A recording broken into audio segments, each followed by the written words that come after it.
వేదాహమేతం పురుషం మహాంతం ఆదిత్యవర్ణం తమసా పరస్తాత్ తమేవ విదిత్వా అతిమృత్యుమితి నాన్యః పంథా విద్యతే యనాయ నాన్యః పంథా విద్యతే యనాయ. ఓం శాంతి శాంతి శాంతి. ఓం. ఈ యొక్క ఉపనిషత్ జ్ఞాన గంగా అధ్యాత్మ సత్సంగానికి వచ్చేసినటువంటి వారందరికీ నమస్తే, స్వాగతం, సుస్వాగతం. ఓం నమస్తే ఆచార్య. సర్వేభ్యో నమో నమః ఆచార్య. నమస్తే. అందరికీ నమస్తే. ప్రశ్న: భౌతిక ప్రపంచానికి ఆధ్యాత్మిక ప్రపంచానికి తేడా ఏంటి?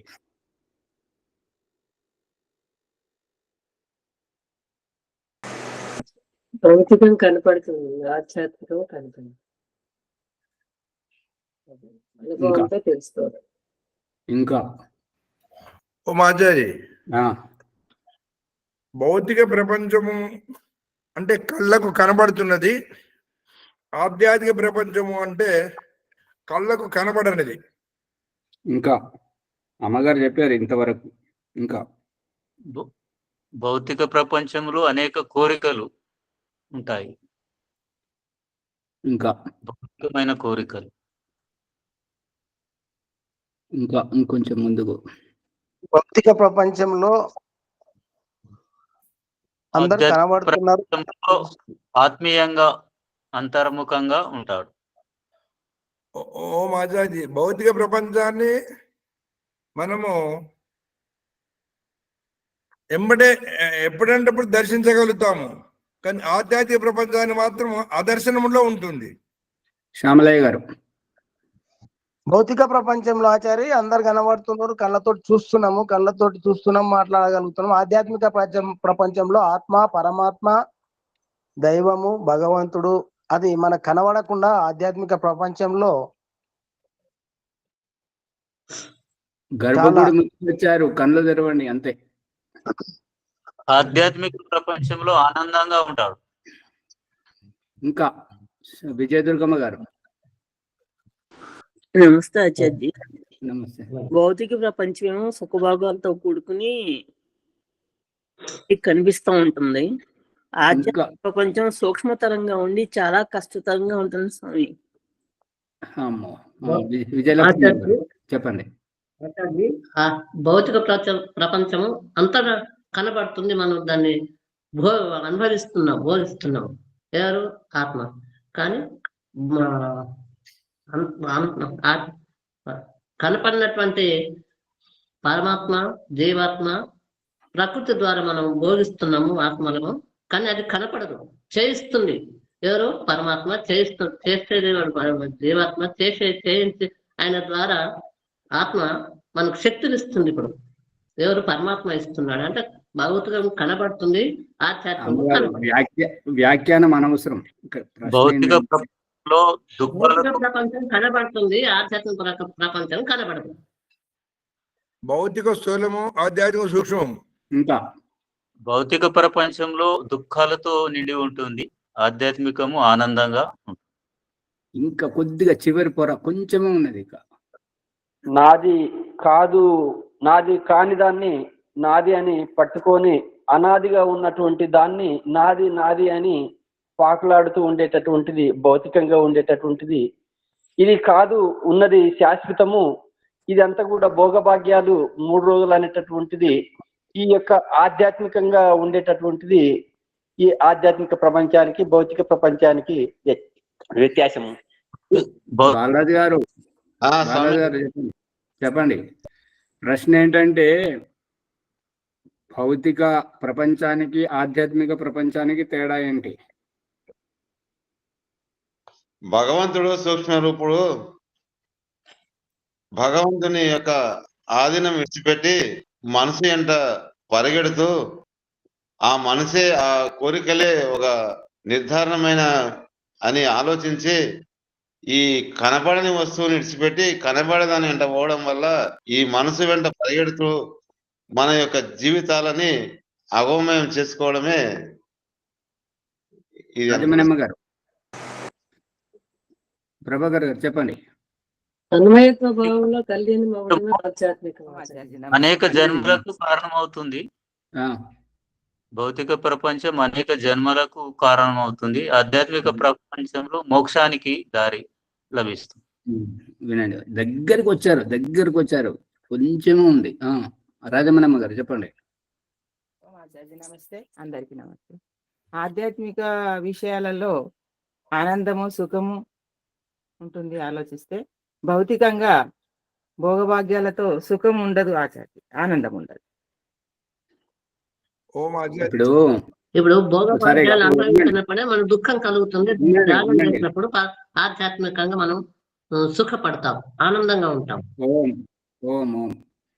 పశువులు, మనుషులు, కోతులు, మనుషులు, వర్ష ఋతువు వస్తుంది, ఎండ కొడుతుంది, చలి పెడుతుంది అంటే మనిషి ఇల్లు కట్టుకుంటాడు, సురక్షితంగా ఉంటాడు. కోతులు గూడు కట్టుకుంటాయా? కట్టుకోవాచార్య. కట్టుకోలేవు. అంటే ఈ భౌతిక ప్రపంచం అంతా ఇహలోకం. వయసున్నంత వరకే అనుభవించడం, చచ్చిపోవడం. కానీ ఆధ్యాత్మికంలో ఉన్నటువంటి వారు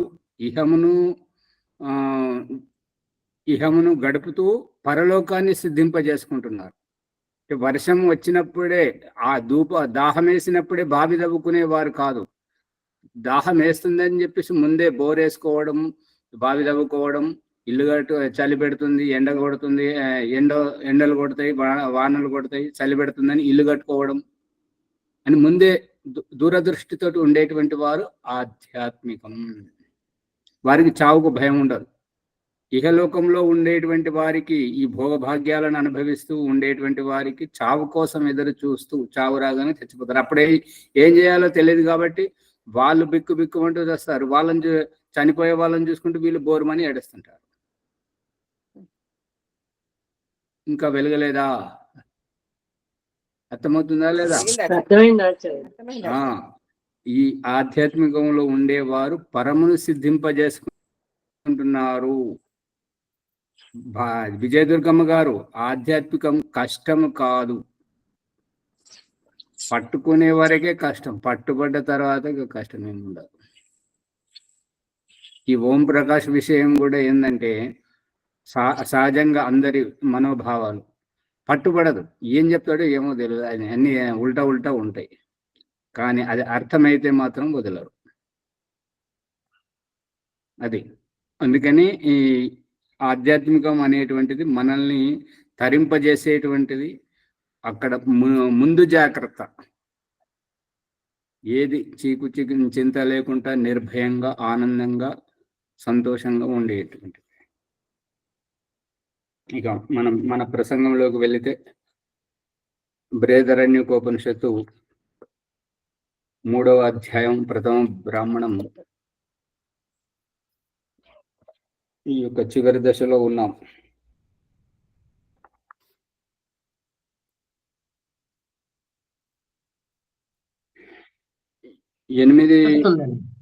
ఏంటమ్మా 9 నడుస్తుంది, 777. ఈ 8వ దాంట్లో చివరికి చెప్తున్నది ఏంటంటే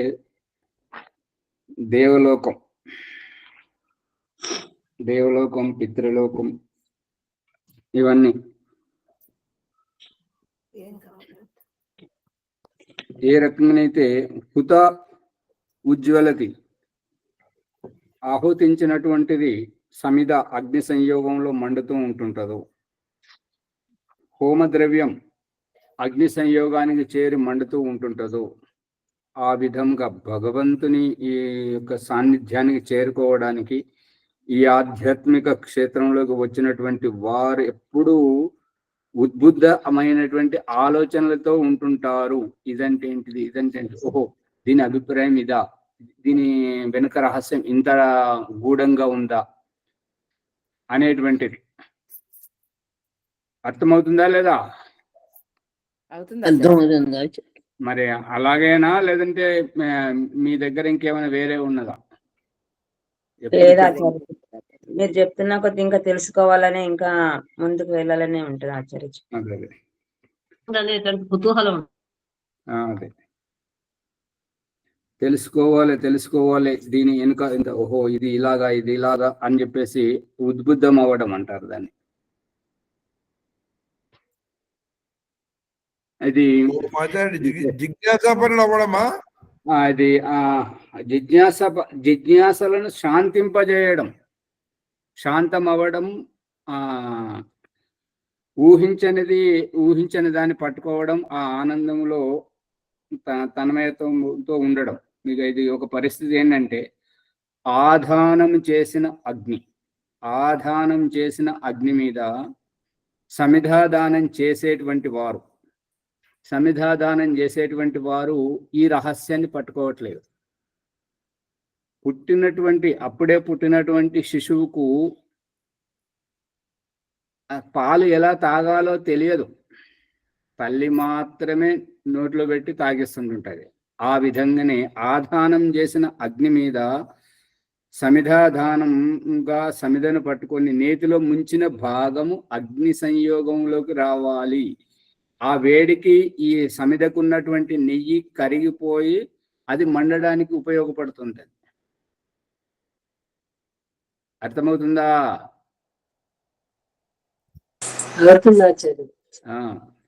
ఈ సమిధాదానానికి కొంచెమే నెయ్యి అంటించడం ఏంటంటే, శిశువుకు స్తన్యపానం చేస్తున్నటువంటి శిశువు నోట్లోకి తీసుకొని ఏ రకమైతే పాలు తాగుతుంటాడో, ఆ విధంగా ఈ యొక్క అగ్ని మీద పెట్టినటువంటి ఆ సమిధాదానపు నేతి భాగం ఆధారమైనటువంటి అగ్ని సెగకు కిందికి కారుతూ ఉంటుంటది, ఆ సమిధలను పట్టుకుంటుంటది అగ్ని.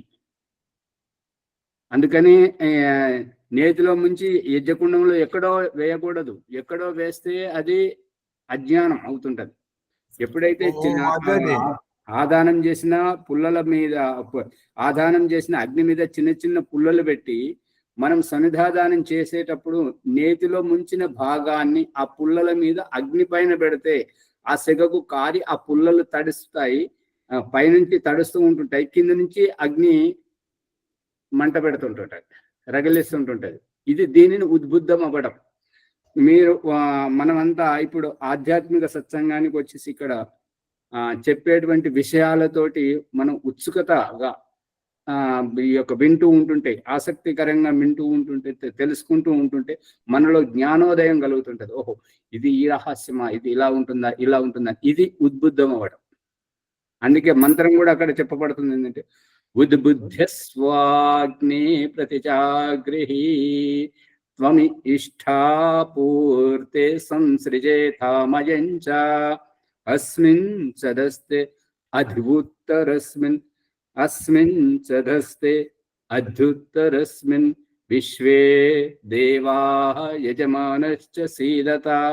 నువ్వు ఇందులో కూర్చుండి అధివుత్తరస్మిన్, ఇందులోంచి ఈ యజ్ఞకుండంలోంచి ఇంకా నువ్వు పైకి ఎదుగు అని అక్కడ చెప్పడం. అదే ఈ యొక్క ఆధ్యాత్మికలోకి వచ్చినటువంటి నువ్వు ఇక్కడే ఉండకు, ఇక్కడి నుంచి నువ్వు పైకి సాధించు, ఈ యొక్క పరలోకాన్ని సిద్ధింపజేసుకో. అది సిద్ధించినప్పుడే నువ్వు ఈ ఆధ్యాత్మికం అనేటువంటిది సార్థకం. వాళ్ళు సామాన్యులు ఏమంటారంటే, అంత ఇది ధర్మం పర్వం దేవుడు వాడు అంతా వదిలే, ఉన్నన్ని రోజులు సుఖంగా ఉండాలి, అన్ని భోగభాగ్యాలు అనుభవించాలి, మంచిగా పోవాలి. అవన్నీ చూడొస్తాం మనం అయిన తర్వాత. ఇప్పుడు ఇవన్నీ ఏంటంటే వారి భావం ఏంటంటే, వారికి కేవలం ఈ జీవితం యొక్క ఉద్దేశం చచ్చిపోవడమే. అందరు పోతున్నాను, నేను పోతాను, అంతే. ఇంకా దీంట్లో ఇది అది ఏముంటది? పట్టుకుంటున్నారా ప్రభాకర్ గారు? అదే అందరూ అందరూ పోతున్నారు, మనము పోతాం ఏదో ఒక రోజు. అంతవరకే చచ్చిపోవడం జీవితం యొక్క ఉద్దేశం. ఆ తర్వాత ఏమీ లేదు, ఎందుకంటే ఏది కనబడతలేదు కాబట్టి. ఏది లేదు. ఉన్నన్ని రోజులు సుఖంగా ఉండాలి, అన్ని భోగభాగ్యాలు అనుభవించాలి. ఇది తినద్దు, అది తినద్దు, ఇది తాగొద్దు, అది తాగదు. ఏంటిది తలనొప్పి అంతా ఎందుకు అంటే వాళ్ళు ఇహముకే పరిమితమైనటువంటి వారు, ఇంతవరకే ఉండేటువంటి వారు, వారు చూసింది వారి కళ్ళకు కనబడుతున్నది ఇంతే. అంతే ఉన్నాడండి. అర్థమవుతుందా? మాట్లాడే ఇక్కడ సమిధను కొంచెం నెయ్యి ఆ నుంచి అగ్నికి ఆహుతి ఇవ్వమన్నారు. కొందరు సమిధతో పాటు సామాగ్రి కూడా పోస్తున్నారు కదా, సామాగ్రి కూడా ముంచుతున్నారు. అది ముంచాలా వద్దా? ఇప్పుడు ఇది ఎలా ఉన్నదంటే అదేమంటారు, అన్నప్రాసన రోజే ఆవకాయ బద్ద పెట్టినట్టున్నది. అన్నప్రాసనం చేసే రోజే అన్నప్రాసనం వట్టి అన్నం ఎట్లా తింటాడు, ఉగ్గన సప్పగా ఉంటుంది ఏముంటుంది అని ఆవకాయ బద్ద పెట్టినట్టుగా. అది దాంట్లో ఉన్న రహస్యం ఏమిటి మరి, పెట్టాలా పెట్టకూడదా అని? శిశువుకు అదే మొట్టమొదటిసారి ఉగ్గన్నం తినిపించే సమయాన ఆవకాయ బద్ద పెట్టి తినబెడుతుంటారు. ఇక వేరే వాళ్ళ మూర్ఖులు ఇంకేం చేస్తుంటారంటే, మాది తాగే కులం తినే కులం, ఒక్క చుక్కన రుచి చూపెట్టకపోతే ఎట్లా, అక్కడి నుంచి అలవాటు చేస్తుంటారు అన్నట్టుగా. మాది తినే కులం కదా, తాగే కులం కదా అని చెప్పేసి తినే కులం స్తన్యపానం అందించి అలవాటు చేస్తున్న సమయం భగవంతుడు చెప్తున్నటువంటిది. అందుకే ఈ యొక్క అజ్ఞాదాన ప్రకరణంలో మళ్ళీ అక్కడికి తీసుకెళ్ళాను కదా, అప్పుడే పుట్టినటువంటి శిశువుకు పాలు ఎలా తాగాలో తెలియదు. అందుకే తల్లి నోట్లో పెట్టడానికి భగవంతుడు కూడా ఇంత మాత్రమే నోట్లో పెట్టాలి, ఇంత మాత్రమే నోట్లో పెట్టాలి, ఇంత మాత్రమే తీసుకుంటాడు శిశువు, అతనికి సరిపోతుందని చెప్పేసి. అదే రూపకంగా ఆధానం చేసిన అగ్ని మీద చిన్న చిన్న పుల్లలు పెట్టి మనం సమిధాదానాన్ని నేతిలో ముంచి పెట్టేటప్పుడు నేతిలో ముంచిన భాగం ఆ పుల్లల మీద ఉండాలి. అంటే అగ్ని పైన పుల్లల మీద ఉంటే అగ్ని సెగకు ఆ నెయ్యి కారుతుంది, కరిగిపోతుంది. కరిగిపోయినటువంటి అగ్ని ఆ పుల్లలను తడుపుతుంది, కిందికి వెళ్ళి అగ్ని దాన్ని మండిస్తుంది, రగిలిస్తుంది. ఆ విధమే బుద్ధుద్ధం.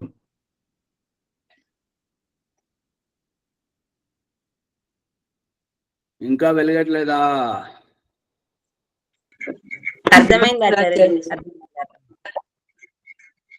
మెల్లిమెల్లిగా. అందుకని భగవంతుడు మెల్లిమెల్లిగా ఇప్పుడు మా మునిగారు అనేది వారి తెలియక చేస్తుంటారు అన్నట్టుగా.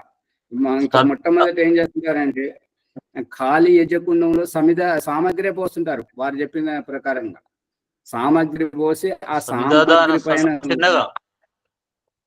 ఏమంటారు ఆచార్యజీ, ఆ సమిధ చిన్నగా కొంచెం సమిధాదానం చేసి చెప్పాడు కదా,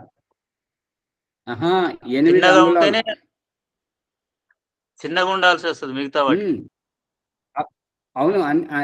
ఇప్పుడు అగ్నిని మాత్రమే ఆధానం చేసినప్పుడు ఆ అగ్ని మీద ఆరిపోకుండా ఉండడానికి సన్నగా చిన్నగా ఉన్నటువంటి పుల్లలను పెట్టాలి.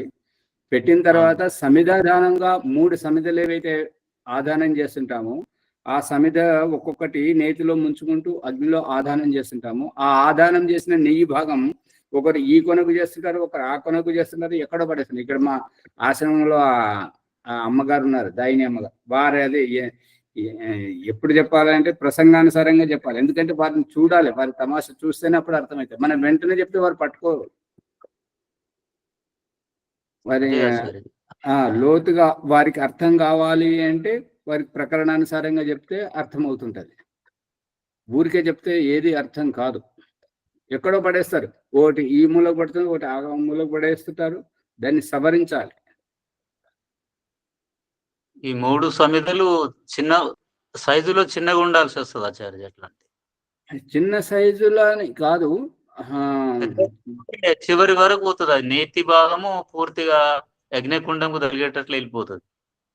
కింద మనం సమిధలు పెడతాం కదా స్వామి, ఒక వరుస అయితే ఇట్లా పరిసినట్టు పెడుతున్నాం.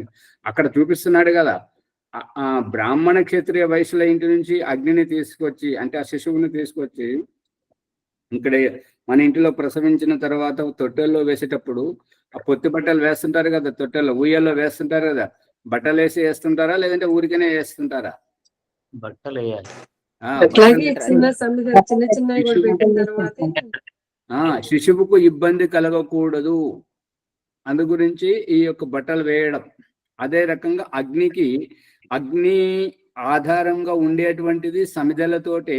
అందుకే సమిధలను పేర్చడం దయానంద సరస్వతి సంస్కార విధిలో ఈ యొక్క సమిధలు ఎట్లా ఉండాలి, ఏ రకంగా చేయాలనే దాంట్లో యజ్ఞకుండము యొక్క కొలమానము ప్రకారం కింద చిన్నగా, దానిపైన కొంచెం పెద్దగా, ఇంకొంచెం పెద్దగా యజ్ఞకుండం యొక్క పరిమాణం ఏ రకంగా ఉందో ఆ రకంగా మనం సమిధలు కొట్టిపెట్టుకోవాలి. మీరు ఆశ్రమానికి వస్తే ఇక్కడ మేము బాలరాజు గారు రోజు ఇక్కడికి వచ్చిన ప్రతిసారి పేరుస్తుంటారు. అది ఒక వైవిధ్యం. సత్యారెడ్డి గారు, బాలరాజు గారు మీరు ఇక్కడ చూస్తారు. వీలైతే రేపు రండి. రేపు ఇక్కడ గురు పూర్ణిమ జరుగుతుంది. మరి అది ఆ రహస్యాలన్నీ తెలుసుకోవచ్చు. వర్షాలు పడుతున్నాయి, మరి జాగ్రత్త వచ్చేది ఉంటే. కానీ ఇంకా శ్రావణ మాసంలో మాత్రం తప్పనిసరిగా రండి. చాతుర్మాసం జరుగుతుంది, ఈ చతుర్వేద పారాయణ యజ్ఞం, అప్పుడు చూద్దరు. కానీ ఈ సమిధలను పేర్చడం, తొట్టెలలో ఏ రకంగానైతే కింద బట్టలు వేసి మరి ఆ చుట్టుపక్కల ఈ తొట్టెలకు అంచులు ఎందుకు అంటే శిశువు పడిపోకుండా ఉండడానికి. అదే రూపకంగా మనం ఆధానం చేసిన అగ్ని కూడా ఆరిపోకూడదు అనమాట. ఆరిపోకుండా యజ్ఞం సంపన్నం కావాలి. అందు గురించి సమిధలు ఎండినవై ఉండాలి, పుచ్చుబట్టినవి ఉండకూడదు, మలిన ప్రదేశంలో ఉండకూడదు, మరియు స్వచ్ఛమైనవి ఉండాలి. మరియు అవి పగలగొట్టినవి ఉండకూడదు, కోసినవి ఉండకూడదు, విరిసినవి ఉండాలి. ఎందుకంటే దానికి సమిధకు తోలు ఉండాలన్నమాట. త్వచము అనేటువంటిది భగవంతుడు ఏ రకంగానైతే ఇచ్చాడో ఆ రకంగా అది చూపిస్తుంటది మన యొక్క జీవితం యొక్క రహస్యం.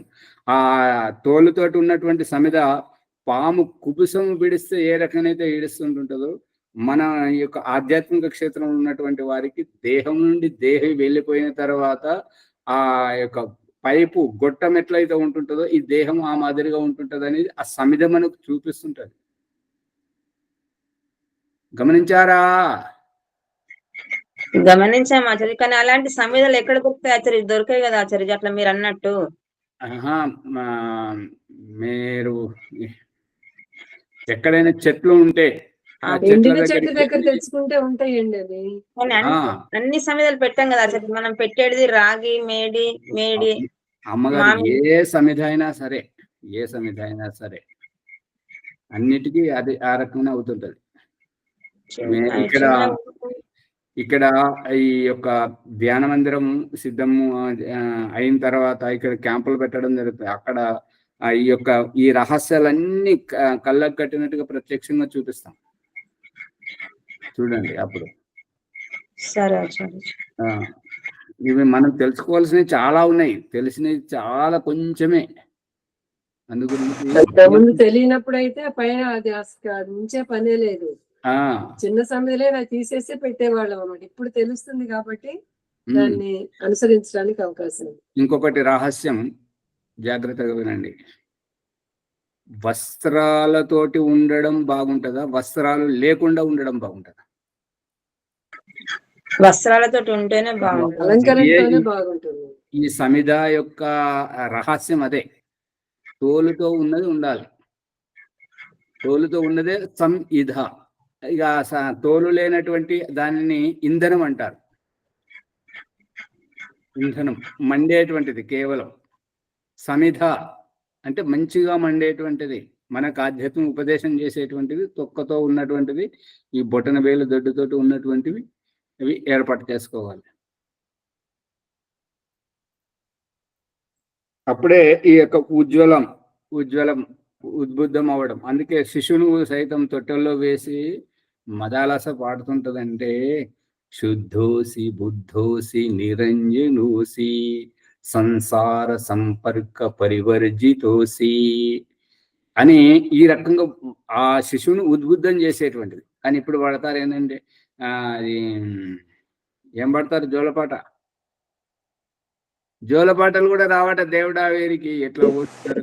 శ్రీరాముని శ్రీకృష్ణ వాడతాం ఆచార్య.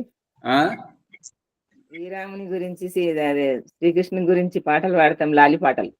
జో అమ్మగారు అచ్యుతానంద జో అమ్మగారు జగముకుంటా ఆ అని ఆ అటువంటి జో చాలా అచ్యుతానంద ఆ చాలా పాట నడపాలి కాదు. యశోద శ్రీకృష్ణుని కన్నది కాబట్టి శ్రీకృష్ణుని గురించి యశోద పాడడం ఈ పాట మంచిది. కానీ మనం ఆ యశోదలం కాము కదా, మనం అటువంటి శ్రీకృష్ణుని జన్మ ఇవ్వలేదు కదా. మరి వారి పాటను మనం పాడుకుంటే ఎట్లా?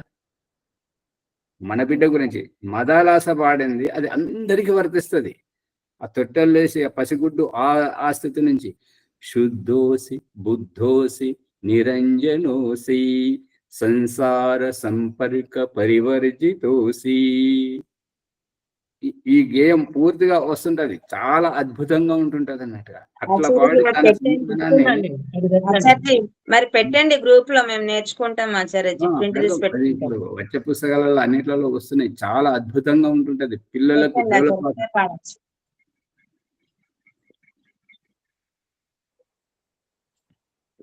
ఇప్పుడు ఈ జోలపాట మాదిరిగానే ఏ గుడి తెరిచినా కూడా దాంట్లో ఏం వేస్తారంటే కౌసల్య సుప్రజారామ, సాయిబాబా గుడిలో అదే పాట వేస్తుంటారు, సంతోషమాత గుడిలో మేల్కొల్పు ఆచార్య జగంతా మేల్కొల్పు పాట. వెంకటేశ్వర స్వామి దేవతలందరినీ 33 కోట్ల దేవతలందరికీ మేల్కొల్పు. వశిష్ఠుడు శ్రీరాముని గురించి పాడినటువంటిది ఇక్కడ సాయిబాబా గురించి, ఎల్లమ్మ గురించి, మల్లమ్మ గురించి, అందరికీ అదే వెంకటేశ్వరునికి. అట్లా చూస్తారేంటి బాలాజీ గారు? వినపడదా? మీ ఊళ్ళో వాడట్లేదా? గుళ్ళలో పెడతారా పెట్టరా? అది ఏమంటారు? మేల్కొల్పే అవసరం ఉండదు కదా. అప్పుడు శ్రీరాముడు సజీవంగా ఉన్నాడు కాబట్టి, ఇక బాల్య దశలో ఉన్నాడు కాబట్టి, అతన్ని బాలకుడు కాబట్టి నిద్ర నుంచి లేపేటప్పుడు కౌసల్య పుత్రుడ కౌసల్య సుప్రజారామ సూర్య చంద్ర ప్రవర్తతే ఉత్తిష్ట నరశార్దూల కర్తవ్యం దైవమాత్మికం అని ఆ యొక్క రాముణ్ణి లేపాడు. నువ్వు దినచర్య చేసుకోవాలి, లేవు అని చెప్పేసి. ఓం ఆచార్య, ఉత్తిష్ట నరసార్దూలం అవి లేస్తున్నాయి, ఇంకా నువ్వు ఎప్పుడు లేస్తావు అని చెప్పడమా? అంతే కదా.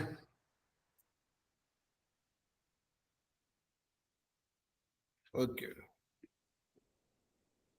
ఈ రూపకంగా నువ్వు ఆ యొక్క ఆదానం చేసినటువంటి అగ్ని ఉజ్వలంతి, అది మండుతూ సమిధలను మండిస్తూ దేవలోకమేవ తాభిర్జయతి. ఈ రూపకంగా దేవలోకమును జయిస్తూ, అంటే ఇంద్రియాలను జయిస్తూ నువ్వు ఉద్బుద్ధుడు అవ్వాలి అనేటువంటిది. దీప్యతే ఇవా దేవలోకో యా హుత అతి నేదంతే పితృలోకమేవా. ఈ రూపకంగా మన రుణాలన్నీ తీర్చుకొని కేవలం ఉద్బుద్ధమై ముందుకు సాగిపోయేటిదేమో దేవలోకం. ఇక అతినేదంతి, ఇక ఎక్కువగా చెప్పుకునేటువంటిది ఏంటంటే పితృలోకమేవ. ఇక అందరి రుణాలను, గురువు రుణము, తల్లిదండ్రుల రుణము, ఈ యొక్క బలివేష దేవయజ్ఞం, అవన్నీ చేసుకుంటూ ముందుకు పోవడం. తాభిర్జయతి అతీవాహి పితృలోకో. ఈ రకంగా వీటన్నింటినీ రుణాలన్నీ తీర్చుకుంటూ ఈ యొక్క పితృలోకానికి వెళ్ళడం ఆ జీవాత్మ జరుగుతుంటది. యా హుత అధిశేరతే. ఇక ఈ రకంగా ఆహుతి ఇచ్చినటువంటి ఆ హోమద్రవ్యం అనేటువంటిది అగ్నిలో అగ్నిమయం అవుతుంటది. ఇక ఈ సందర్భంలోనే ఇప్పుడే చెప్పుకుంటే బాగుంటుంటది ఏంటంటే, ఆధ్యాత్మికమును దారి తప్పిన పిల్లలను పట్టుకోవడానికి తల్లిదండ్రులు ప్రయత్నం చేస్తారా, చేయరా? చేస్తారా సార్? ఎందుకు చేయాలి? తెలియని స్థితిలో తల్లిదండ్రుల కర్తవ్యంగా. ఇప్పుడు తెలియదు. పశు పక్షి క్రిమి కీటకాలలో చూడండి, కోడిని చూడండి, బాతుని చూడండి, నెమలిని చూడండి, దారి తప్పిపోతే వాటిని పొడుచుకుంటే దారికి తెస్తాయా తేవా? ఇదంతా రహస్యం ఇక్కడిది కాదు, అక్కడ భగవంతుడు కూడా చేస్తున్నాడు అన్నమాట. ఈ జీవాత్మలు ఎవరైతే చెప్పితే వినకుండా దూరం పోతుంటారో వారికి సామాజిక ఈ పరిస్థితులను, క్లిష్ట పరిస్థితులను ఎదురుగా పెట్టి, అమ్మో ఇప్పుడు ఈ రహస్యం ఎవరికి తొందరగా తెలుస్తుంది అని అంటే, తల్లిదండ్రి మీద కోపగించుకొని వేరుపడతారు చూడండి కొత్తగా పెళ్లి కాగానే, వారికి ఒక సంతానం అయ్యేటప్పుడు అన్ని బాధలు తెలుస్తాయి. తెలుస్తాయా తెలియవా? వాస్తవం ఆచార్య, ఇది మాత్రం వాస్తవం ఆచార్యజీ. భగవంతుడు అందుకనే ఈ యొక్క తల్లిదండ్రుల సాన్నిధ్యంలో ఒదిగిస్తున్నాడు, గురువు యొక్క సాన్నిధ్యంలో ఒదిగిస్తున్నాడు. ఎందుకంటే నీకు సంరక్షణ అనేటువంటిది కావాలి. అందుకని మనము ఏ దేహంతో ఎవరి కడుపున, ఏ కులములో, ఏ ఊరిలో, ఎక్కడ పుట్టినా, ఏ భాష నేర్చుకున్నా, మన భాషను వచ్చినటువంటి పండితుల్ని మన దగ్గరికి పురమాయించి, మనల్ని మెప్పించి తన దగ్గరికి రప్పించుకొని ఈ ఆధ్యాత్మిక సత్సంగంలో మనల్ని ఉద్ధరిస్తున్నాడు. కనబడట్లేదా? మరి ఇదంతా భగవంతుడు చేస్తున్నటువంటిది. అందుకని గొప్ప విషయం అర్థమైన తర్వాత అనిపిస్తుంది ఇంత ఉంది అనేది.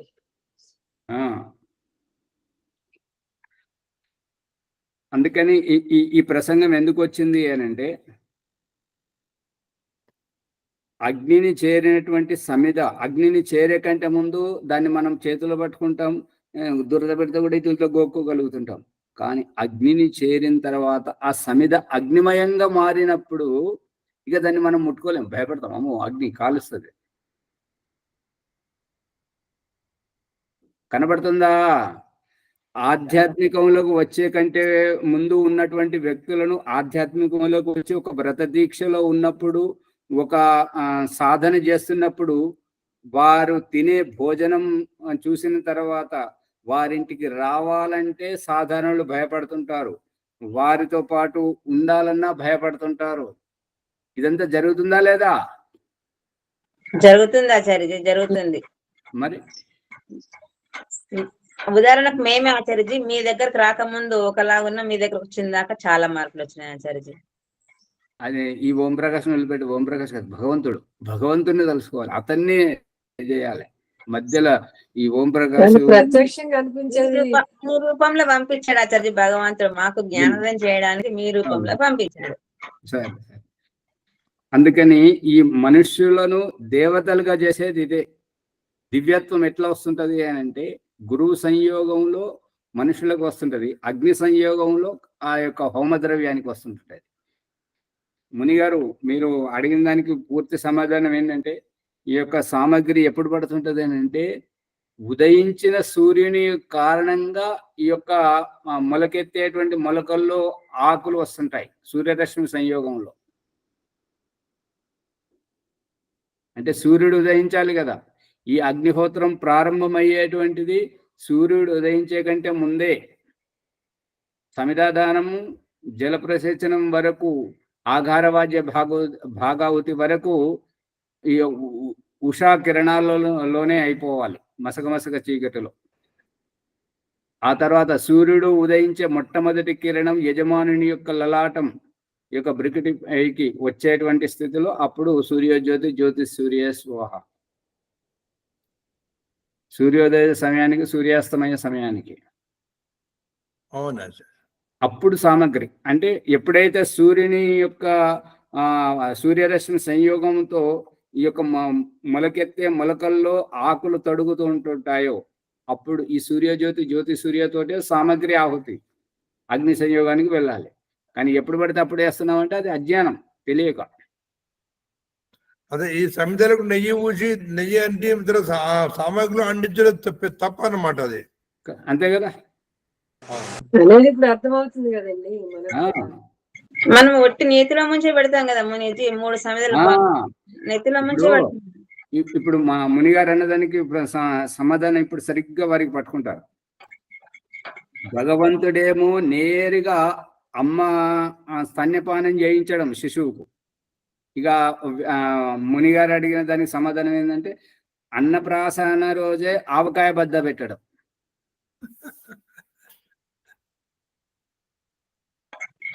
మునిజీ గారు మీరు అట్లానే పెడతారా? 3 సమిధలు నేతిలో ముంచినాక సామాగ్రి కలిపి పెడతారా? లేదమ్మా, చాలా మంది అలాగే పెడుతున్నారు, మేము పెట్టాము. మేము కూడా పెట్టాము ఆచార్య. అది సిద్ధాంత విరుద్ధం. మంది పెడతారు. సామాగ్రి ముంచుతున్నారు. శ్యామలయ్య గారు మీరైతే మరి కెమెరా బంద్ చేసుకున్నారు, మరి వింటున్నారో లేదో? నెయ్యిలో ముంచి పెడుతున్నాము, దీంట్లో పెడతలేం స్వామి. అదే అట్లాగే చేయాలి. నెయ్యిలోనే ముంచుతున్నాం. పుష్పమ్మ గారు గమనిస్తున్నారా? మీరు పౌరోహిత్యం కూడా చేస్తుంటారు కాబట్టి అక్కడ వాళ్ళు మనకు ముందు చెప్తుంటారు అన్నమాట, ఇట్లా చేయాలి, నెయ్యిలో పెట్టాలి, ఆ పలానా ఆచార్య వచ్చి ఇట్లా పెట్టించిండని. చెడును తొందరగా పట్టుకుంటారు, మంచిని పట్టుకోవడం అంటే కొద్దిగా కష్టం అవుతుంది. మరి విజయదుర్గమ్మ గారు చూస్తున్నారు, ఎప్పుడు మొదలు పెడతారో వాళ్ళ ఇంట్లో నిత్యాగ్నిహోత్రం ఎప్పుడు మొదలవుతుంటారో. పరమాత్మ కృప కలిగినప్పుడు అండి. పరమాత్మ కృప కలిగింది కాబట్టి మీకు అంత రహస్యం అంతా ముందు విప్పి చెప్పిస్తున్నాడు. వేరే వాళ్ళకు చేసే వారికి ఎవరికి తెలియదు ఈ రహస్యం అంతా. అవును సార్. నేను తప్పులు చేస్తూ ఇప్పుడు నేర్చుకున్నట్టు విజయదుర్గమ్మ గారు ఒకసారి నేర్చుకొని ముందుకు వస్తారన్నమాట. దేవిదాస్ గారు, ఈ దేవిదాస్ గారు మీకు దగ్గరగా ఉంటారమ్మ గారు, విజయవాడ పక్కనే ఉంటారు. మీరు గుడివాడ కదా? విజయవాడలో ఉంటున్నారా? విజయవాడేనండి. దగ్గరే మీకు. దేవిదాస్ గారు విజయవాడ పోతుంటాడు, వస్తుంటారు. మీరు చెప్తే వారు అగ్నిహోత్రం నేర్పిస్తారు. దేవిదాస్ గారు అట్లాగే వారు అదే అమ్మగారు ఆశిస్తున్నారు, విజయవాడలో ఉన్నారంట. అది తర్వాత ఫోన్ నెంబర్ పడతారు వెళ్ళండి. వారికి కొద్దిగా బిడియం, మాట్లాడమంటే మాట్లాడరాదు అని చెప్పేసి అంటారు. ఏమి లేదు, భగవంతుడు ఇంటికి వెళ్తే మాత్రం ఇద్దరు అందరినీ చక్కగా ఆకర్షించే విధంగా ఉంటారు. అదే సరే. ఈ రకంగా మనుష్య లోకాన్ని మనం ఎవరైతే అగ్నిహోత్రం చేస్తుంటారో, ఆధ్యాత్మికంలో ఉంటారో, వారు ఈ యొక్క మనిషి జీవితానికి సంబంధించినటువంటి ఇహమును జయించి పరమునకు వెళుతుంటారు. కానీ ఈ భౌతిక యుగంలో ఉన్నటువంటి వారికి ఏంటంటే భోగవాదం. ఈ యొక్క భౌతిక యుగం అంతా భోగవాదం, ఆధ్యాత్మిక యుగం అంతా త్యాగవాదం. పంచుకొని పంచుకొని ఏదున్నా కూడా పంచుకోవడం. భోగవాదము, త్యాగవాదం మధ్యలో ఇంకొకటి ఉంది ఆచార్య. ఇంకేంటి? యోగవాదం ఒకటి ఉన్నది. యోగం నేర్చుకుంటేనే త్యాగానికి వస్తారు, లేకపోతే రారు. భోగంలో అందరు ప్రవేశిస్తారు. భోగంలో ఉన్న తర్వాత యోగవాదం నేర్చుకుంటేనే జీవన విధానం తెలుస్తుంది. ఆ తర్వాత త్యాగానికి వెళ్ళిపోతారు. అది ఇప్పుడు స్వామి అలవాటుతో వచ్చేది కదండి యోగం అనేటటువంటి. మీరు పరిణామాన్ని చెప్తున్నారు ముని గారు. భగవంతుడు చూపిస్తున్నటువంటిది ఏంటంటే పశుపక్షి క్రిమి కీటకాలన్నీ భోగవాదం కాబట్టి వాటి దగ్గర ఏది ఉన్నా కూడా తినేటిది తింటుంటాయి, అది ప్రమాదం అంటే భయపడుతుంటాయి. అంతవరకే వాటికి తెలుసు. ఇది భోగవాదం. ఇక అది త్యాగవాదంలో ఏంటంటే వెనక ముందు ఆలోచించేటువంటిది, గురువు ద్వారా నేర్చుకునేటువంటిది, తల్లిదండ్రుల ద్వారా నేర్చుకునేటువంటిది. అందుకని ఈ త్యాగం ఎప్పుడు వస్తుంటది అంటే సంయోగం ద్వారానే, గురువు చెప్పినందువల్లనే, తల్లిదండ్రులు చెప్పినందువల్లనే ఆ రకంగా యోగం, తల్లి యోగం, తండ్రి యోగం, గురువు యోగం, సంయోగం. నేను అన్నది అదే. యోగం తర్వాతనే త్యాగం వస్తుంది. అదే యోగం యొక్క పరిణామాన్ని త్యాగవాదం అంటారు. అంతే, ఎగ్జాక్ట్. అక్కడ నేర్చుకుంటారు కదా. అంటే ఈ ఆధ్యాత్మికంలో ఉన్నటువంటి వారు పరమును వెలిగించుకుంటున్నారు. ఈ భౌతికంలో ఉన్న వారికి పరం లేదు, ఏం లేదు, అంతే. ఇక్కడే అది రహస్యం.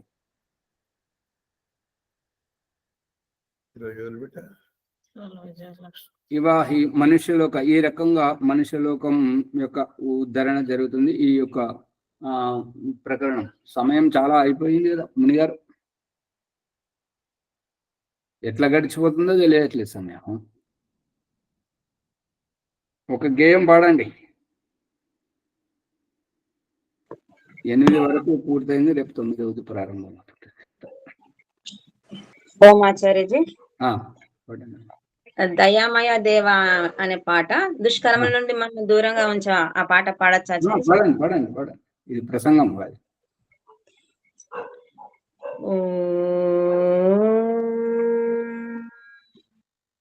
ఓం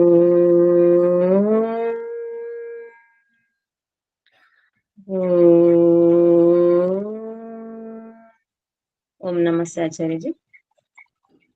దయామయా ఓ దేవా రయమున మాముర వినవా, దుష్కర్మల నుండి మమ్ము దూరముగా నుంచవా.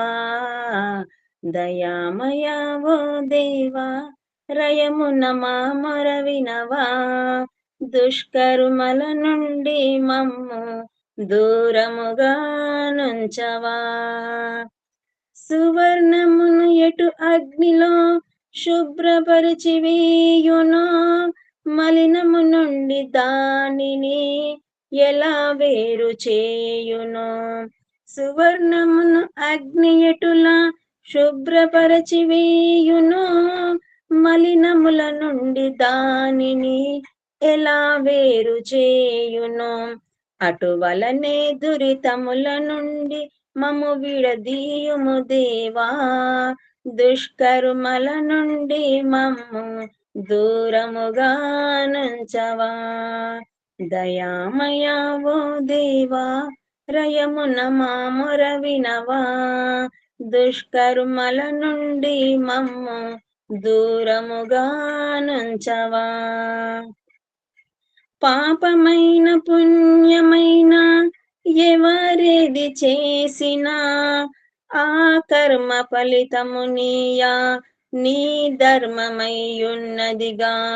పాపమైన పుణ్యమైన ఎవరేది చేసినా, ఆ కర్మ ఫలితము నీయా నీ ధర్మమయ్యున్నదిగా.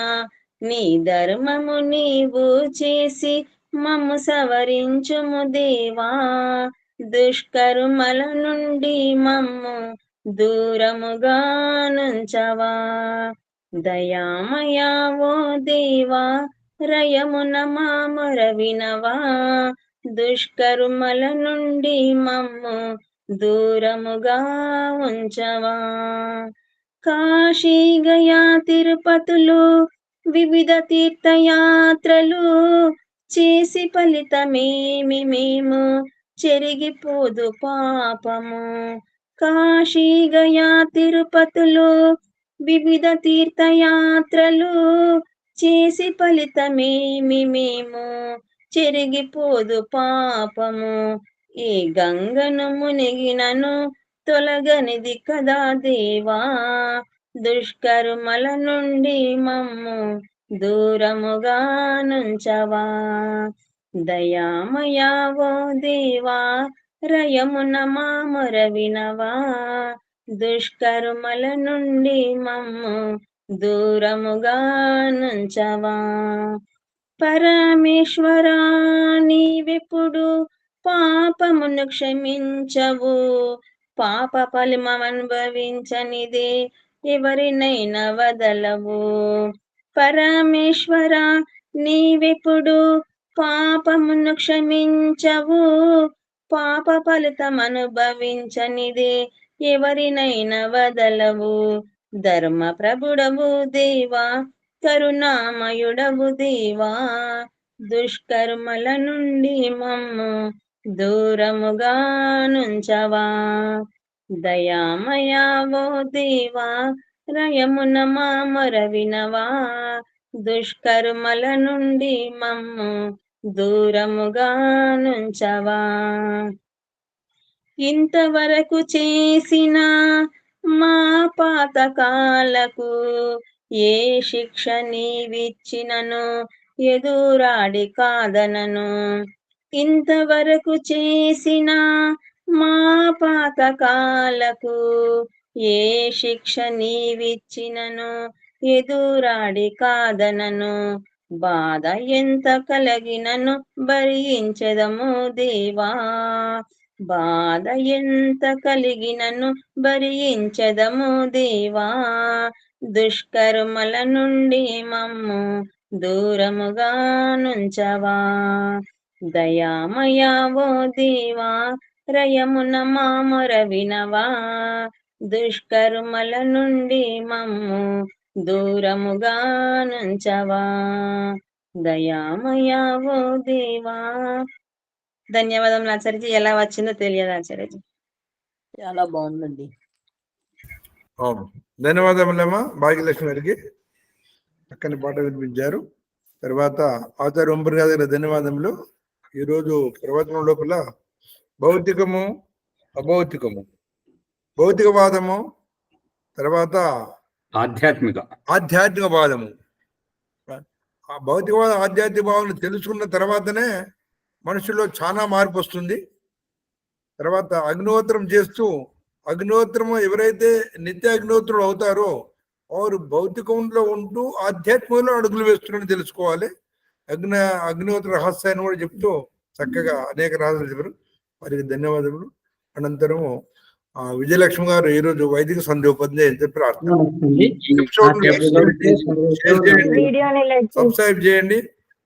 పక్కన ఉండే గంట సింబల్ని గట్టిగా నొక్కండి. 1-2 సార్లు వినాలా అని ప్రార్థన. ఓం ఆచార్య నమస్తే. సర్వేభ్యో నమో నమః. సంధ్యా యోగ బ్రహ్మ సాక్షాత్కారం ఆత్మభావం.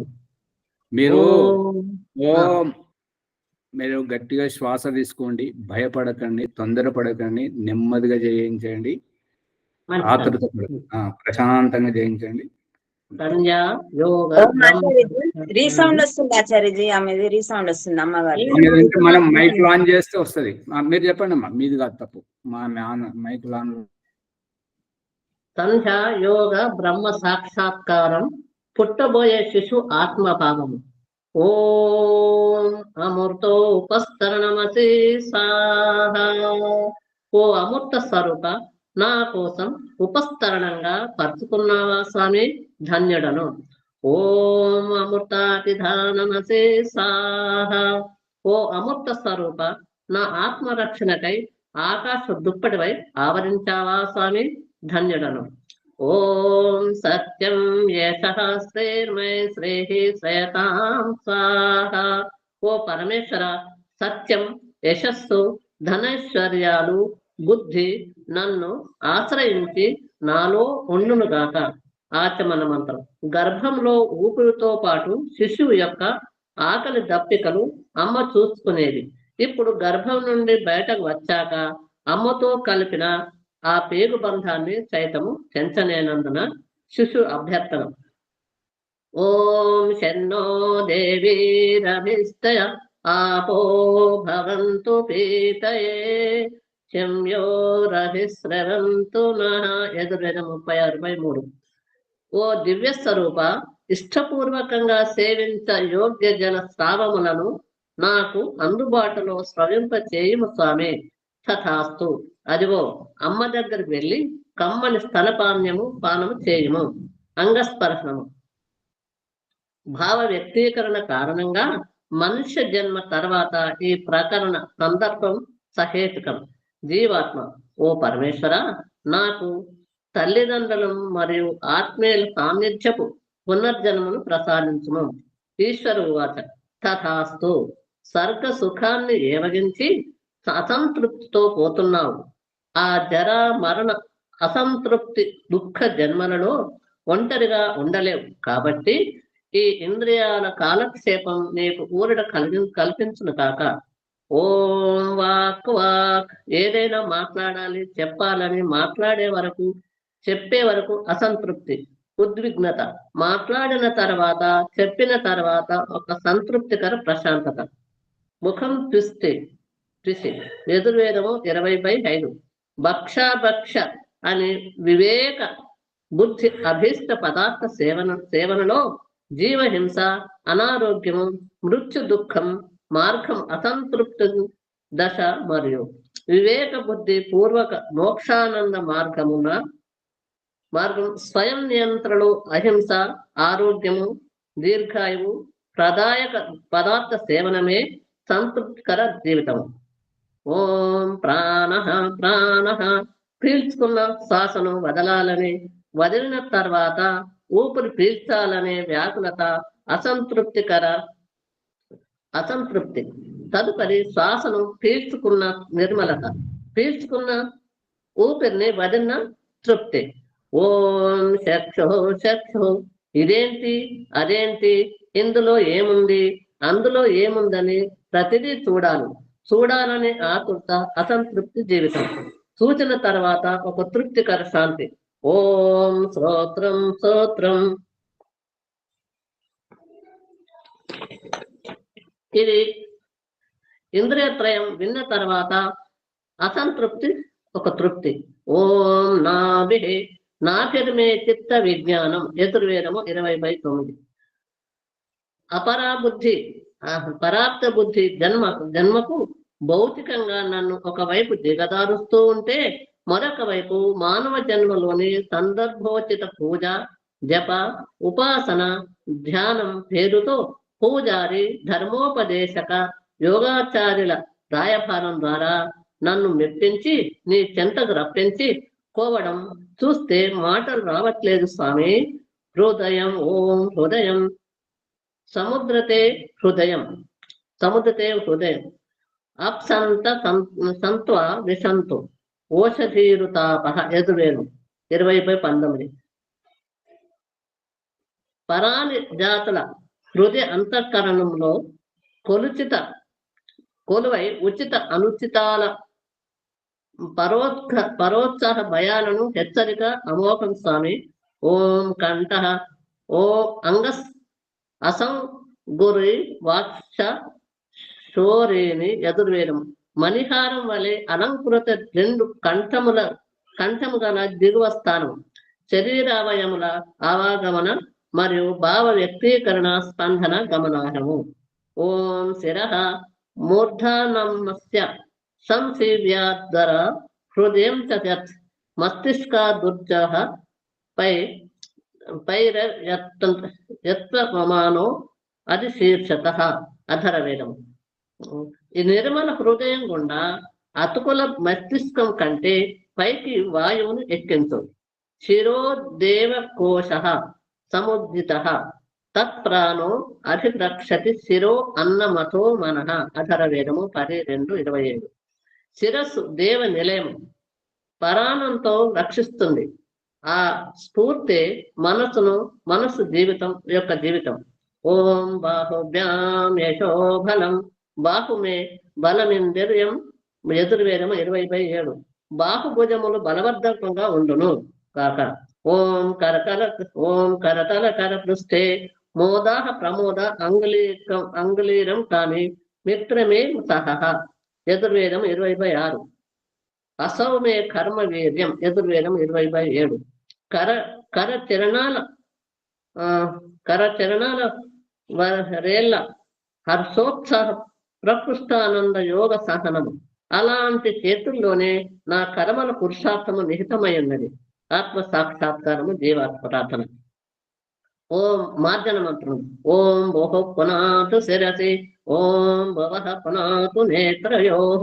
ఓం స్వః పునాతు కంఠే. ఓం అహః పునాతు హృదయే. ఓం జనః పునాతు నాభ్యాం. ఓం తపః పునాతు పాదయోః. ఓం సత్యం పునాతు పునఃశిరసి. ఓం ఖం బ్రహ్మ పునాతు సర్వత్ర. దయానంద సరస్వతి వ్యవహారికంగా చూపించిన అష్టచక్రములు ఆత్మ సాక్షాత్కార ప్రకరణం. జీవాత్మ పరమాత్మన ప్రార్థన. ఓం భూహు. ఓ పరాపర ప్రధాత. ప్రధాత. ఈశ్వర సందేశం. పునాతు శిరసి. దుఃఖదాయక ప్రారబ్ధమనే నీ జన్మ, ఈ పూర్వజన్మ కర్మ ఫలాన్ని పవిత్రం పునీతం చేసుకో. జీవాత్మ పరమాత్మ. ఓ భువః. ఓ దుఃఖ వినాశక ఈశ్వర సందేశం. పునాతు నేత్రయోః. ఓ జీవాత్మ, నేత్రం దర్శన కంటికి కనపడన దృశ్య రూపము మరియు నీ ప్రజ్ఞాబుద్ధి అంటే ఇది బాగుంది అది బాగులేదనే మూల్యాంక నా బుద్ధి యొక్క అసంతృప్తి నీ దుఃఖానికి కారణం. కాబట్టి నీ రెండింటి తటస్థ సంతృప్తికర సాక్షిభూతంగా నిలబడకుండను. జీవాత్మ పరమాత్మ ప్రార్థన. ఓం సహ ఓం స్వయం సుఖ స్వరూప ఈశ్వర సందేశం పునాతు కంఠే కంఠకూపేక్షుపిపాస నివృత్తి యోగ దర్శనం అంటే కంఠములోని గుంత కదలికలపై ప్రత్యేక ధ్యాస పెట్టి నీ ఆకలి దప్పికల పట్ల అసంతృప్తిని తగ్గించి జయించు. ఆ ఆకలి దప్పికల నివృత్తి సంతృప్తికర స్వయం సుఖానందమే నీ జీవన ముక్తి మోక్షావస్థకు సోపానం. జీవాత్మ పరంప్రార్థన. ఓ మహిమాన్విత మయా స్వరూప ఈశ్వర సందేశం పునాతు హృదయ ఆధ్యాత్మిక పురోగతికై దైవం పట్ల నీ భ్రమ నివృత్తి చేసుకో. నీ హృదయాంతఃకరణంలో నీ దైవ సాక్షాత్కారం దర్శనం చేసుకో. జీవాత్మ ప్రార్థన. ఓం జగన్నాయక ఈ జన్మ జరా మరణ ఆత్మార్థమేమిటి స్వామి? ఈశ్వరువాత పునాతు నాభ్యాం నాభిచక్రేకాయ వ్యూహ జ్ఞానం యోగ దర్శనం అంటే నాభిచక్రంలో సంయమనంతో ఈ తిని తాగి విసర్జించడం ఏమిటి అని విచారిస్తే మన శారీరక జన్మల అంతరార్థం బోధపడుతుంది. నా ధర్మే చిత్త విజ్ఞానం యజుర్వేదం. అనేక విధాలుగా స్మరించుకునే వ్యవహారిక జ్ఞానం విజ్ఞానం దేహం మధ్యలో ఉంది. జీవాత్మ ప్రార్థన. ఓం తపః ఓ పరాత్పర ఈ తపస్సు అంతరార్థం ఏమిటి? ఈశ్వర సందేశం పునాతు పాదయోహో. ఓ జీవాత్మ నీ జన్మ జరా మరణ దుఃఖదాయక స్థితి నుంచి నిన్ను నీవు ఉద్ధరించుకో. ఎట్లంటే ఇమం మే గంగే యమునే సరస్వతి ఋగ్వేదం అంటే దేహం లోపలి ఇలా పింగళ అనే 2 నాడుల శ్వాస ప్రశ్వాసలతో జీవాత్మ కనుక నుంచి కింద నుంచి పైకి అంటే దేహంలోని లేచిన అవగాహన కనపడని నిప్పు ఇప్పుడున్నదని కనపడని పొగను భౌతిక వ్యవహారికంగా ముక్కుకు శ్వాసను చూపిస్తున్న దృష్టాంతం. పిస్తోల్తో మాయాకుండును పేర్చి ముక్కు వాసన ద్వారా భృకుటియూష గ్రంథిలోని దేహి ఆత్మకు తెలియచేయడం గమనానం. సందేహ నివృత్తి. సందేహం పాదయోహు అంటే పాదముల వద్దన నివృత్తి. కారు జంగాభ్యాం పాదాభ్యాం ధర్మం అస్మి విషి రాజా ప్రతిష్ఠిత యజుర్వేదం 20:9. భావార్థం పాద తొంటి ఎముకల మధ్యలో నేను అనే దేహి జీవాత్మను ఉన్నాను. పరమాత్మ సాక్షాత్కారం. జీవాత్మ పరమాత్మన ప్రార్థన. ఓ సత్యం ఓ అవినాశైన సత్యస్వరూప ఈశ్వర ఉవాచ పునాతు పునః శిరసి. ఓ జీవాత్మ పవిత్ర భావనతో మరోసారి మళ్ళీ శిరస్సు యందు అనుభూతి చేసుకొని ఎరుగు ధన్యము అవుతావు. సత్య సాపి హితం ముఖం యజుర్వేదం 40:17 అంటే సత్యము యొక్క స్వరూపం కనబడి ఉంది. యో అసో ఆదిత్యే పురుష సో అసో అహం.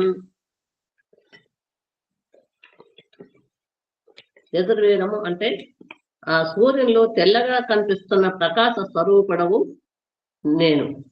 పురేశం వసతా సుకృతస్య లోకే తత్ర గచ్చ యత్ర పూర్వే పరేతాః యజుర్వేదం 13:31. ఓ జీవాత్మ నువ్వు ఇక్కడ ఉండవలసిన వాడవు కాదు. ఎక్కడైతే ఇక్కడ పూర్వజులు తరించి పోయారో అటు పుణ్యలోకాలకు వెళ్ళు. మళ్ళీ పవిత్రాత్మగా శీర్షస్థాయి నీ బౌద్ధిక ఆత్మికోత్కర్షణ అధిగమించు అని ఇలా 2 చేతుల్లో తనకంటే పైకి ఆ పసిబిడ్డను పైకి ఎత్తి చూపాలి. ఓ జ్ఞాన స్వరూప ప్రకాశం కనిపిస్తుంది కానీ నువ్వు కనిపించట్లేదు. ఎక్కడున్నావు స్వామి? సూర్యుని ప్రకాశిస్తున్నది. ఆ ప్రకాశమును నేను. నశక్యతే వర్ధయితుం గిరాతరా స్వయం తదంతః కరణేన గృహ్యతే. జీవాత్మ ప్రార్థన. ఓం ఖం బ్రహ్మ ఓ సర్వవ్యాపక ఈశ్వర సందేశం పునాతు సర్వత్ర. ఈ సంకుచ శారీరక పింజరం నుంచి అధిగమించి ఆకాశం వలె అంతటా వ్యాపించి ఉన్న ఈశ్వరానుభూతిని పొందటం. అష్టచక్రముల ప్రమాణం. అష్టచక్ర నవద్వారా దేవానాం పూరయోధ్య తస్యాం హిరణ్యయే కోశే సర్గో జ్యోతిషావృత. అథర్వవేదము 10:2:32. 8 చక్రాలు 9 రంధ్రాలు ఇంద్రియాల అయోధ్య అంటే యుద్ధం చేయతగని పురం. అందులో స్వర్గం అనే స్వర్ణమయ ఆవాస జ్యోతితో ఆవరించి ఉన్నది. 7వ అంతస్తుల అంతర్యాత్ర. ఓం భూహు సహస్రాచక్రము.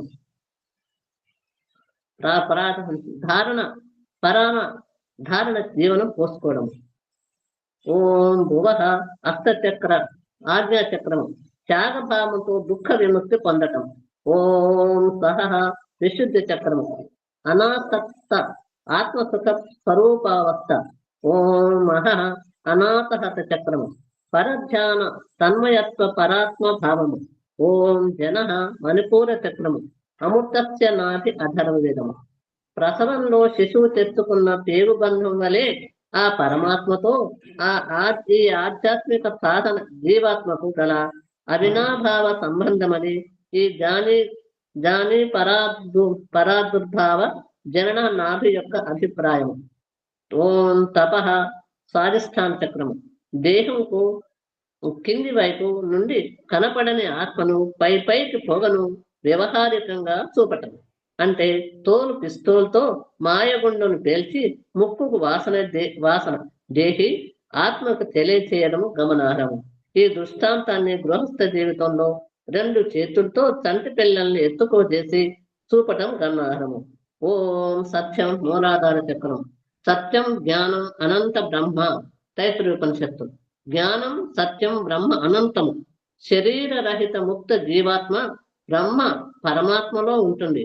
ఆ ముక్తాత్మకు పరాంపచ్చిక సుఖ దుఃఖముల స్పర్శ సంపర్క అభావంలో ఆనందమగ్నమై ఉండను. ఈ విధంగా యథా పంచావతి స్థంతే జ్ఞానాన్ని మనసా సహ బుద్ధిచ్చన విచేష్టతే సమాహు పరాం గతిం. కఠోపనిషత్తు. శుద్ధ మనసుతో పాటు పంచేంద్రియాలు పరాణం జీవితంలో ఉంటాయి. మరియు బుద్ధి అనే ప్రారబ్ధం పరిష్కరించబడిన ఆత్మ నిర్మల చిత్తంతో ఉంటుంది. దీన్ని పరిమిత అనగా మోక్షమందురు. అది సంధ్యోపాసన ప్రథమోధ్యాయ.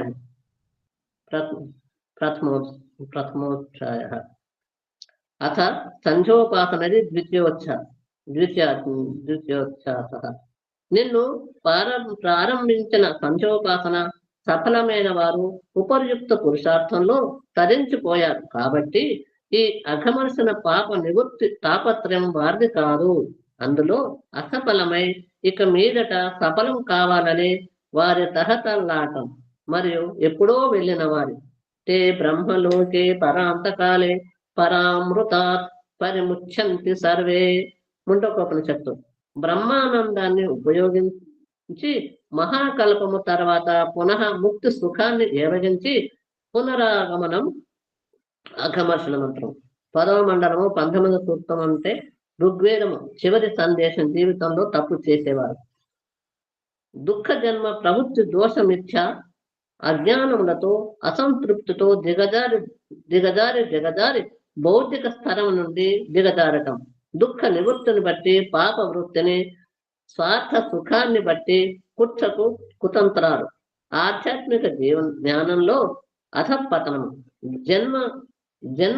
జన్మం కులవృత్తి ఏషభావము. అట్టడుగు వర్గాల ఆత్మికోత్థాన నిర్లక్ష్యము. ఇక దిగజారుటకు అవకాశం లేని అట్టడుగు స్థాయి నుండి ఆత్మికోన్నతి కావించుకొని జీవన్ముక్తి అవస్థను పరాయించుకోవటము మన జీవితం యొక్క సార్థకత. ఇది ఆర్య సమాజ సంస్థాపన ఆధ్యాత్మిక గురువు మహారుషి దేవ దయానంద సరస్వతి సంధ్యోపాసన ద్వారా మనుష్య మాతృలకు ప్రసాదించిన దివ్య సందేశము. అనగా ఇంతవరకు నిన్నటి సాయంత్రం సంధ్యోపాసన ఇప్పుడు ఇలా పూర్తయింది. ఇక ఇవాటి సాయంకాలీన సంధ్యోపాసన ఇప్పుడు ఈ బ్రహ్మముహూర్తంలో ఆరంభిస్తున్నాము. అంటే నిన్నటి సంధ్యోపాసనను పరిపూర్ణంగా చేయలేకపోయాం కాబట్టి అసఫలమైన సంధ్యోపాసన ముగించుకొని లేచి వస్తుండటం గమనార్హము. అందుకే ఈసారి ఎలాగైనా సఫలం కావాలని దృఢ సంకల్పించడకే ఈ అఘమర్ష మంత్రం. సృష్టికర్త పరమాత్మ మరియు సృష్టిక్రమ విచారణ. జగదీశ్వరుడిని సర్వవ్యాపకుడు, న్యాయకారి, సర్వదా జీవులందరి కర్మలను ప్రత్యక్షంగా చూస్తున్నాడని, పాపం వైపు ఆత్మ మరియు మనస్సును ఎన్నటికీ పోనీయకూడదు. అంతేకాదు ఎప్పుడూ ధర్మయుక్త కర్మములందు సక్రియమై ఉండవలను. ఓదార్పుతో సాంతననివ్వటం. గతం జరిగిందేదో జరిగింది, గతాన్ని మర్చిపో, వర్తమానం సద్వినియోగపరచుకోమంటుంది. నిర్ణయం నీది, భవిష్యత్ నీది. పాపం చేసి మళ్ళీ పరాజయం నిన్ను చులకన చేసి దిగజారుస్తుంది. అఘమరసన మంత్రము ప్రకరణంలో ఋగ్వేదము 10వ మండలము 190వ సూక్తం. ఇందులో సంపూర్ణ కాల పరిగణ జ్యోతిష్ట విషయం ఉంటుంది. వైదిక అవైదికుల మధ్యభేదము. మహారుషి దేవ దయానంద సరస్వతి పూర్వపు జైన బౌద్ధ మతాల నుంచి ఆ తర్వాత వచ్చిన గురువు అవతారవాదుల ప్రభావం ఆధ్యాత్మిక ప్రపంచమంతా ఈ మనస్సు చుట్టే పరిమితమై ఉండేది. ఆ మనస్సు గురించి వేద భగవానుడు వేదములో ఇలా చెప్పాడు. ఇమాని పంచేంద్రియాని మనః శస్తాని మే హృది. అధర వేదము అంటే పంచేంద్రియాలతో మనస్సు నా 6వ ఇంద్రియం అని ఒకరి అభిప్రాయం చెప్పనేనిది. మనః శస్తాని అని నపూంసక లింగంలో చెప్పనేనిది. నపూంసక లింగం అంటే జడమని అభిప్రాయం. జడ పూజోపాసన అంటే అవైదికము. ఈ అభిప్రాయం ఎవరిదో అని అతని గురించి కపిల మహర్షిలా చెప్పాడు. సత్వరజస్తమసాం సామ్యావస్థ ప్రకృతిర్మహాన్ మహతో అహంకారాత్ పంచ తన్మాత్రాని ఉభయమింద్రియం మనః పురుష ఇది పంచం విషం గణః. సాంఖ్య దర్శనము 1వ అధ్యాయము 60వ సూత్రం. మనస్సు తర్వాత పురుష శబ్దం వివరిస్తూ సత్యార్థ ప్రకాశము 8వ సముల్లాసము సృష్టి విద్య ప్రకరణంలో ఆత్మ మరియు పరమాత్మ అని మన ఈ ఆధ్యాత్మిక ప్రపంచానికి చేతన పరిచయం చేస్తూ ఆర్య సమాజం ద్వారా నూతన చైతన్య సంఖారాలు పూజించారు. ఆర్య సమాజం సిద్ధాంతం చేతన పరమేశ్వరుని పూజించమని చెప్తుంది. ఈ నిగూఢ రహస్యాన్ని వివరించమని చెప్పుడితే ఈ 2వసారి చెన్నోదేవి అనే ఆచరణం అంటే చైతన్య పరమేశ్వరుని ఉపాసన చేస్తున్న జీవాత్మకు పరమేశ్వరుడు, ఓ జీవాత్మ నీవేమి భయపడకు, నిన్ను అన్ని దిక్కుల ఆయననే చూసుకుంటాడు అని తెలియజేసేది. మనసహ పరిక్రమం. మంత్రములను చదువుతూ మనస్సులో అన్ని వైపులా లోపల బయట పరమాత్మను పూర్తిగా తెలుసుకొని నిర్భయులు, సందేహరహితులు, ఉత్సాహితులు, ఆనందితులు, పురుషార్థ పరులుగా ఉండాలి. ఓం పరాచి దిగ్న పరాచి జగత్ని రచితో రక్షితాదిత్యాయిషవ. తూర్పు దిశలో అగ్ని అధిపతి అయి కొడవలి వలె ఆదిత్య కిరణములతో అక్కన చేసుకుంటూ రక్షిస్తున్నాడు. ఓం దక్షిణాదింద్రో అధిపతి స్థిరస్థిరాది రక్షిత పితర ఇషవ. దక్షిణ దిశలో ఇంద్రుడు అధిపతి అయి వంకర టెంకర కుటిలంగా నడిచే వాటి నుంచి తల్లిదండ్రుల వలె కనిపెడుతూ రక్షిస్తున్నాడు. ఓం ప్రతీతి దిగ్వర్ణో అధిపతి ప్రదాకు రక్షితాన్నమిషవ.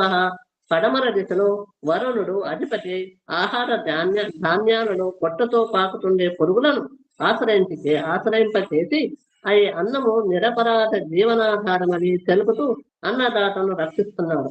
ఓం ఉరేచి దిక్సోమో అధిపతి సజో రక్షిత శని దిశవ.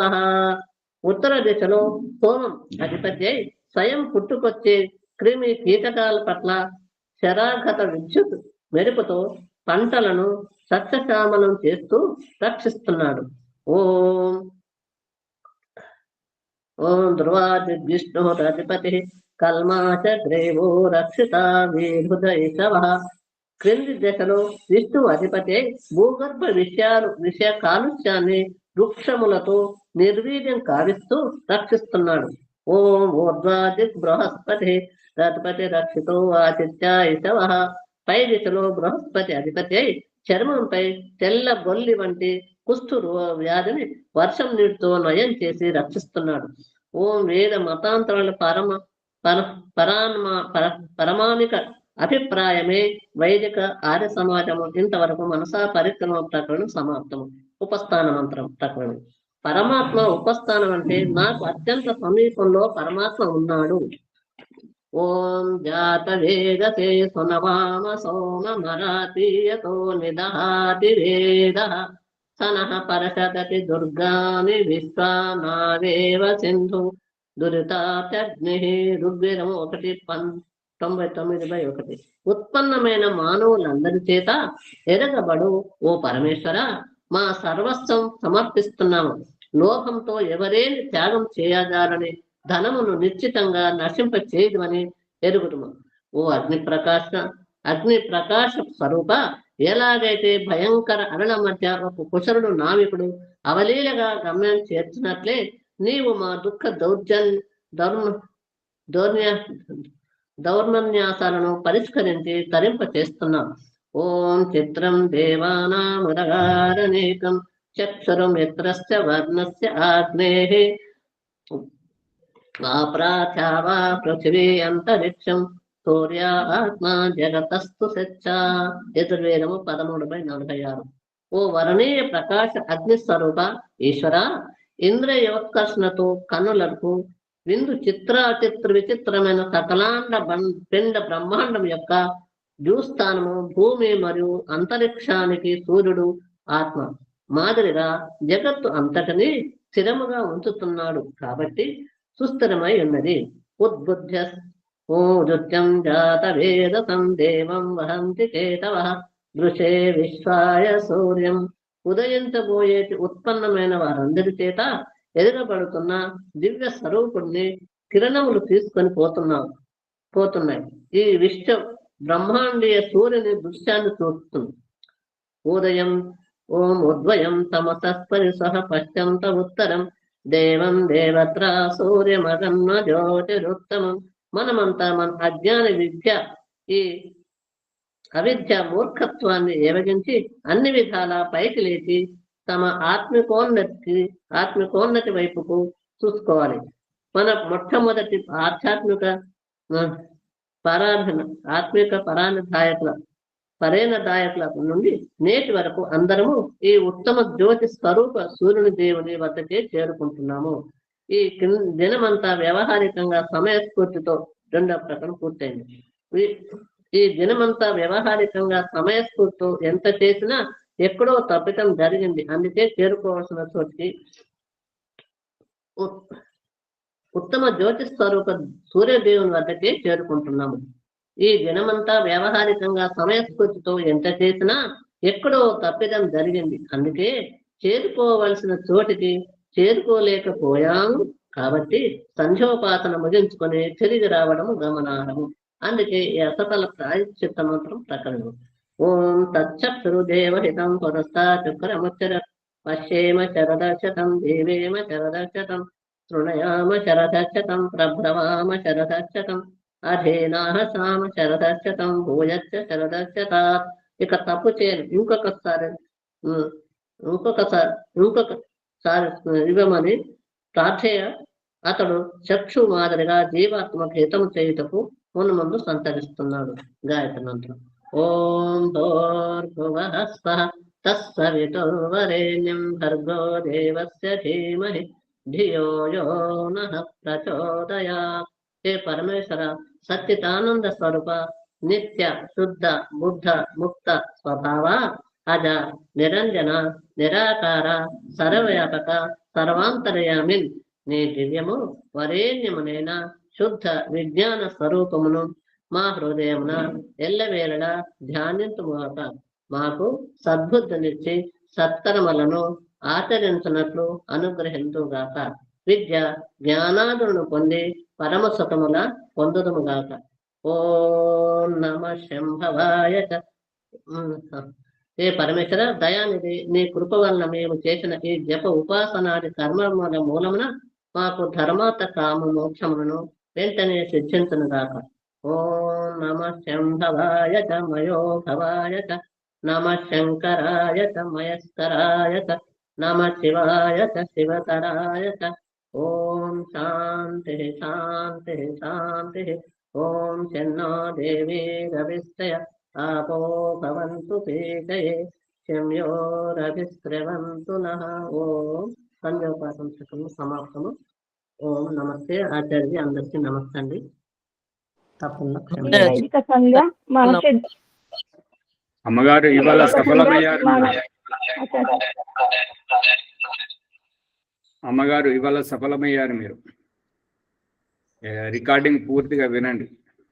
5-6 సార్లు చదివిన, నిజంగా 3 గంటల దాకా ఉన్నాను చదువుతాను. పుష్పమ్మ గారు. ఓం ఆచార్యజీ, చక్రాల వివరణలో తడబడ్డారు. అదే కొద్ది అంటే వారు ఇంత చదవడం గొప్ప, వారు ఇంత చదవడం గొప్ప. ఒకదానికి ఒకటి వివరణ అయింది. మీకు ఇవాళ పంపిస్తాను. విజయ దుర్గమ్మ గారికి ప్రభాకర్ గారికి ఇవాళ పంపిస్తాను. అర్థం పంపుతామన్న రాలేదని చూసిన. అదే నేను అది హైదరాబాద్ పోయినట్టు, అందుకే పంపలేదు. ఇవాళ పంపిస్తాను. సరే, ఏ దాంట్లో ఉంటుంది ఆచార్య? ఆధ్యాత్మిక అది మీకు నేరుగా పంపిస్తాను. వాట్సాప్ కి వచ్చేస్తుందా? ఆధ్యాత్మికంలో కూడా పెడతాను. ఇంకెవరైనా కావాలంటే తీసుకోండి. నేరుగానే పంపించండి ఆచార్య. సరే సరే, మంచిది. పుష్పమ్మ గారు.